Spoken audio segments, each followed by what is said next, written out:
நான் காலேஜ் படித்த காலத்துலேருந்தே வந்து பெரம்பூரில் தான் இருக்கேன். இப்பயும் வந்து அம்மா வீட்டில் நார்த் மெட்ராஸ் தான்.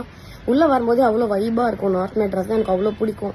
பட் இன்னைக்கு உள்ளே நுழையும் போதே வந்து அவ்வளோ ஹாண்டிங்காக அவ்வளோ ஸ்கேரியாக இருக்குது நம்ம ஊரை பார்க்குறதுக்கு. ஏன்னா நேற்று நைட்டு நம்ம ஆம்ஸ்ட்ராங் சாரோட நியூஸ் கேட்டதுலேருந்து இன்னைக்கு காலையில் விடிஞ்ச உடனே சென்னையை பார்க்கவே வந்து அவ்வளோ ஸ்கேரியாக இருக்குது. அவ்வளோ பெரிய ஒரு தலைவர், ஒரு தேசிய கட்சியோட தலைவர் அசால்ட்டாக ஒரு 6 பேர் வந்து வெட்டி போட்டு போயிட்டு இருக்காங்க. இந்த தைரியம் எங்கேருந்து வந்தது? ஆல்ரெடி அவர் இழந்தாச்சு, அதுவே அநியாயமான விஷயம், மனசு பதறுது. அடுத்தது என்ன தோணுதுன்னா, இதுக்கப்புறம் அரெஸ்ட் பண்ணிட்டு இந்த ஒரு 6 பேரை கூட்டு வந்து கொடுப்பாங்கல்ல, நியூஸ்ல எல்லாம் காட்டுவாங்கல்ல, அந்த 6 பேராவது நிஜமாவே வெட்டின 6 பேர் தானா, இல்ல யாரையாவது கூட்டு வந்து சரண்டர் பண்ண வைப்பாங்களா அப்படின்னு இன்னொரு பக்கம் ஒரு பயமா இருக்கு. எப்படி நம்புறது? நீங்க அரெஸ்டே பண்ணா கூட இவங்க தான் வெட்டியிருப்பாங்கன்னு எப்படி நம்புறது? ஏன்னா சும்மா ஒரு கோவத்துல அப்படியே வெட்டிட்டு போனா அது வேற, அதுவே தப்பு, அது வேற கதை. பட் இவ்வளோ கோல்டு மர்டரு, இவ்வளோ பிளான் பண்ணி பெரிய ஆட்கள் இல்லாம அவ்வளோ பெரிய கேஷ் கொடுக்காம இவ்வளோ ஒரு தைரியம் யாருக்குமே வராது. இது கண்டிப்பா நியூஸ்ல வரும். இது பெரிய விஷயம் ஆகும்னா வெட்டுறவங்களுக்கு கண்டிப்பா தெரியும். அப்போ வந்து ஒரு பிளானிங் இல்லாம அதை பண்ணியிருப்பாங்க. மகாராஜான்னு ஒரு படம், அந்த படத்துல வந்து ஒரு குப்பை தொட்டி காணா போகும். குப்பை தொட்டிங்கிறது கொஞ்சம் எக்ஸாஜரேட்டடா இருந்தாலும் நட்டீஸ் வந்து எல்லாருக்கும் ஃபோன் பண்ணுவாரு, போலீஸார் பேர் எல்லாருக்கும் ஃபோன் பண்ணுவாரு. இந்த மாதிரி ஒரு கேஸ் இருக்கு, நீ வந்து ஆஜராவரியா, நீ அதுக்கு பதிலா திருநன் ஒத்துக்கிறியா நிறைய பேரை கேட்பாரு. அப்போ அது டெஃபினட்டா அது வந்து எல்லா இடத்துலயும் நடக்கிறது தானே. ஒரு சின்ன கேஸ்க்கே யாரோ பண்ணதுக்கு ஆள் கிடைக்கலன்னு யாரோ ஒருத்தங்க ஒத்துக்கிறதுக்கு போறாங்கன்னா, இவ்வளவு பெரிய கேஸ் முன்னாடியே பிளான் பண்ணி நீங்க மர்டர் பண்ணிருக்கீங்க. அப்ப அதுல வந்து நீங்க கவலைப்படாதீங்க, இதுக்கு பதிலா இந்த 6 பசங்க வந்துருவாங்க அப்படின்னு சொல்லிட்டு முன்னாடியே பிளான் பண்ணாம பண்ணிருப்பாங்களா அப்படின்னு மனசு வந்து பதறுது. நிஜமாவே நீங்க கூப்பிட்டு வந்தா கூட எங்களால இனிமே நம்ப முடியாது யாருன்னு.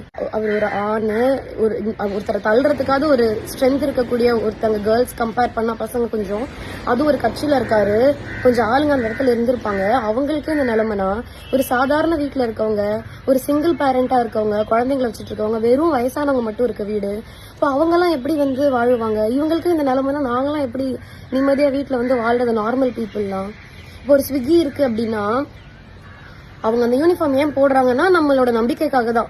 ஓகே, இவங்க வெளியாள் கிடையாது, இவங்க இதுலதான் ஒர்க் பண்றாங்கன்றது தான் ஸ்விக்கியோ ஜொமேட்டோவோ ஏதோ ஒரு டெலிவரி ஆப் வந்து ஒரு யூனிஃபார்ம் போட்டு வராங்க.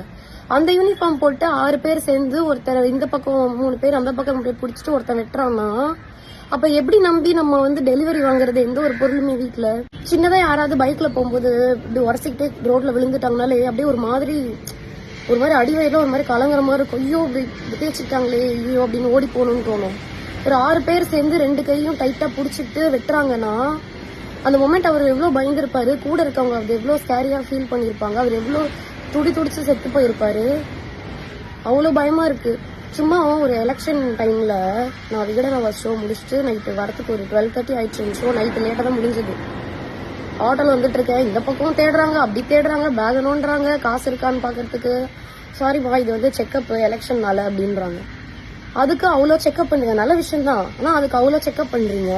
லைசன்ஸ் இருக்கான்னு கேட்டு அவ்வளோ செக்அப் பண்றீங்க. ஹெல்மெட் போடலன்னா நிக்க வச்சு அவ்வளோ செக்அப் பண்றீங்க. அங்க ஒரு 3 போலீஸ் நிக்கிறீங்க, அவர்கிட்ட போய் பேசுங்க, இன்னொருத்த அனுப்பி விடுறீங்க. கொலை பண்ணவங்க மாதிரி லைன்ல நிக்க வைக்கிறீங்க அந்த இடத்துல. இது எல்லாமே ஸ்ட்ரிக்டா ஃபாலோ பண்ணணும் தான். ஆனா அதுல அவ்வளோ ஸ்ட்ரிக்டா இருக்கு. நீங்க இவ்வளோ அருவா எடுத்துட்டு வந்துட்டு 6 பேர் 2 பைக்ல வராங்கன்னா எப்படி கவனிக்காம இருந்தீங்க? அதை எப்படி நீங்க பார்க்காம இருக்கீங்க? அப்ப சின்ன சின்ன விஷயத்தெல்லாம் நல்லா பாக்குறீங்க, திட்டுறீங்க, பெரிய பெரிய விஷயத்துல விட்டுறீங்களே. ஆல்ரெடி துடிச்சு சாவர ரேப் எல்லாம் வந்து நார்மலைஸ் பண்ணியாச்சு. அம்மாப்பா பேப்பரை தந்தா ஒரே ரேப் நியூஸ் அப்படின்னு சொல்லி அதை கேஷுவல் ஆக்கியாச்சு. இப்ப அடுத்து இந்த மாதிரி கோயில் மாடல்ஸ்லயும் கேஷுவல் ஆக்கிடுவாங்க போல. ஆமா, இங்க கூட ஒரு கொலை, அங்க கூட ஒரு கொலை. ஏன்னா இவ்வளவு பெரிய ஆளே செத்து போயிட்டாரு. இன்னும் எத்தனை நாள் பேசுவீங்கன்னு தெரியல. 2-3 நாள் பேசுவீங்களா பிரேக்கிங் நியூஸ்ல, அதுக்கப்புறம் அடுத்த நியூஸ் பார்த்துட்டு போயிருவீங்க. இதுவே கேஷுவல் ஆயிடுச்சு. அப்ப சாதாரண மக்களுக்கு இந்த மாதிரி நடந்தா அது இன்னும் கேஷுவல் ஆயிடும். ஆமா, அவருக்கே நடந்தது எல்லாம் நடக்காது அப்படின்னு அதுவும் நார்மலைஸ் ஆயிடும். பேசாம வீட்டுக்கு வீடு ஒரு துப்பாக்கி கொடுத்துருங்க, ஒரு ஃபேமிலிக்கு ஒரு துப்பாக்கி, அது ஒரு குண்டுன்னு சொல்லி கொடுத்துருங்க. ஃபார்ம் எல்லாம் ஃபில் பண்ணி கூட அட்ரஸ் எல்லாம் வாங்கி கூட கொடுத்துருங்க. பொண்ணுங்க வீட்டுல ரோட்ல நைட்டு தனியா போனாலும் இந்த மாதிரி யாராவது வெளியே போறாங்க டவுட்ஃபுல்லா இருக்க டைம்லயாச்சும் நாங்க யூஸ் பண்ணிக்கிறோம். ஒருவேளை இன்னொருத்தன் அதே துப்பாக்கியால அவன் ஃபேமிலி துப்பாக்கியால எங்க கொன்னா கூட எங்க கிட்ட இருக்கிறத வச்சு யாரோ ஹெல்ப் பண்ணி அவனை சுடுறாங்கன்னு வைங்களேன், எங்களை சுட்டவன் தான் சாவான். ஓகேவா? நானும் செத்துருவோம், அவங்களும் செத்துருவாங்க. ஆனா எங்களை சுட்டவன் தான் சாவான். ஆனா இப்படி பண்ணும்போது நீங்க குற்றவாளின்னு ஒருத்தர் கொண்டு வந்து நிறுத்தும் போது எப்படி நம்புறது? நிஜமா அவர் வெட்டினவர் தான் வராரான்னு எப்படி தெரியும்? முன்கூட்டியே ஆஜராகிறதுக்கு இப்ப நான் தான் தப்பானு சொல்லி போய் அரெஸ்ட் சரண்டர் ஆயிடு அப்படின்னு சொல்றதுக்கு ஆள் ரெடி பண்ணாம போயிருப்பாங்கன்னு என்ன நிச்சயம்? நாங்க எப்படி நம்புறது? நீங்க கூட்டு வந்தா கூட இனிமே ஒருத்தரை நாங்க எப்படி நம்புறது? அந்த கொலையாளிகளை ரொம்ப பயமா இருக்கு ஆக்சுவலி.